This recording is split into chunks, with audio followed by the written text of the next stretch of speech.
Okay, a suspect has been arrested and charged in connection with the homicide that occurred at 3812 Burke on March 16th. Detectives were in the midst of conducting interviews of friends and acquaintances of the victim, which included the suspect in this case, when it was learned that Deer Park police were investigating an incident involving similar case facts, and the Deer Park case apparently involved the person who ultimately became the defendant in this case. Deer Park police filed a burglary charge in connection with their investigation, after which the suspect was located by Pasadena police and Deer Park police a few blocks from his home on foot in the 2400 block of Southmore Wednesday morning. Further investigation by detectives revealed that the suspect, the defendant, possessed information concerning certain details of the offense that had not been the subject of public disclosure and served to confirm his involvement. And this case is approaching closure at this point, yet is still under investigation. And there has been, to my knowledge, some concern among area residents, at least in that neighborhood, who were apparently in fear of the fact that they might be the victim of a similar type of offense. And I would just offer to them that there was a relationship between this victim and this suspect, and it is very likely that this offense would have taken place regardless of what the neighborhood was, because of that relationship. And so there is not any need for a higher level of concern than what ordinarily would be their, let's say, the neighborhood's ordinary level of vigilance. I'll answer your questions probably until you're out of them. Gotcha. I'll be as candid with you as I can, but keep in mind that there is some limitations there. From the outset of this, you all were alerting the community that this was not believed to be a stranger type incident. How quickly were you led to this individual and can you talk a little more about his relationship to the victim? Sure. I would say that our being led to him in the context of his being a suspect did not necessarily happen all that early on. That wasn't known in the first few days of the investigation, to my knowledge. His involvement is that he happened to be an acquaintance and or a friend of the victim, and actually the relationship was more between the victim and this defendant's mother. And it turns out that the defendant was at least acquainted with this particular victim, but he was not considered a suspect upon the initial investigation. The family has spoken to it a bit, but can you address as much as you are able the motivation for this attack? Apparently the suspect was interested in getting money from the victim, and things along that line didn't play out the way that he wanted them, and it resulted in a violent confrontation and ultimately the victim's death. Can you speak to how long he's believed to have known Mrs. Peer? Honestly, I really don't know that. I know that there's been an ongoing relationship of many years between the victim and the suspect's mother. Apparently they, I think, perhaps came to this country at the same time or about the same time, and have been acquainted and been friends for many years. And does his mother live in Pasadena as well? Yes, she does.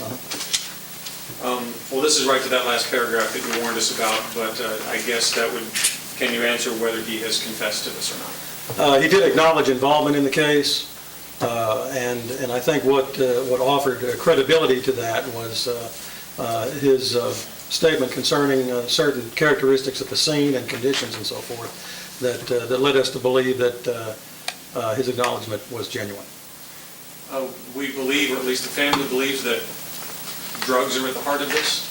Can you comment any on that? I really don't know about that. I think that there was an association between this individual and drug usage, but exactly how credible that is, I really don't know. From all indications, it appears she let him in. There was no signs of forced entry. I don't know of any information to indicate that there was forced entry, and what I have been informed of since the investigation started was that it was likely that if this particular victim saw this individual at her doorstep, she would probably grant him access. Can you speak to whether he took anything from the house? Yes, there was at least a television, I think, that was taken initially, and any other property beyond that, I'm not familiar with it. Do you know if he got any cash, since that's what he actually... Actually, I think that he did, and that's what the dispute was over. He didn't get as much as he thought that he should. Do you know how much he got? Initially, I understand it was about $25. Do you know if he acted alone? Is there anyone else who's...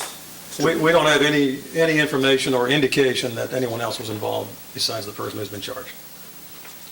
And did he also burglarize a place in Deer Park, or is that some of the stuff from this house that he was charged with? He has been charged with burglary in connection with the Deer Park case, and there were some similarities between that case and this, and quite frankly, that's how the suspicion focused upon this particular individual, although he was one of a few people who were in the process of being interviewed, just by virtue of the fact that he was found to be an acquaintance or a friend of the victim. Was anyone hurt in the Deer Park incident? I don't really know if anyone was hurt. I know there was some sort of a physical confrontation, but whether any injuries resulted from it, I really don't know that. Are you aware if that's also someone that he already knew? Yes, I understand that it was an individual, an elderly individual. I understand that, I really don't know the age of this person, but I do understand that it was an elderly individual and that there was a physical altercation between the victim and the suspect. But what that resulted in terms of injuries, I do not know. Was it someone he also had a previous relationship with, or was it a complete stranger? No, it was not a stranger. I understand there was some semblance of a relationship between the two. How close, I don't know. When was he arrested? Wednesday morning. And did you pick him up at home? I'm sorry.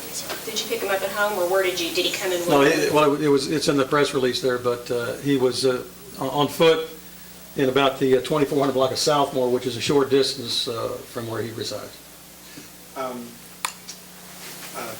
I understand both you and the Deer Park Police were involved in the arrest. Was he taken here or to the Deer Park station?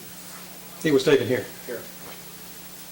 Did he express any remorse for what happened to Mrs. Pierre, or show it? I really don't know that.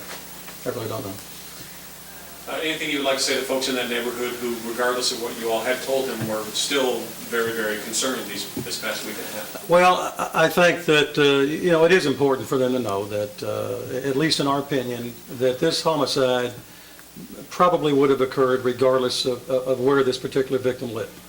If this had been the attack of a stranger, I wouldn't be able to make such a statement, but this individual certainly, did not pick this particular residence out at random.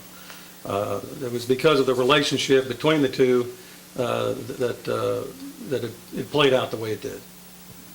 When you talked about the $25, does that mean that she gave him the $25 and that's when he became upset?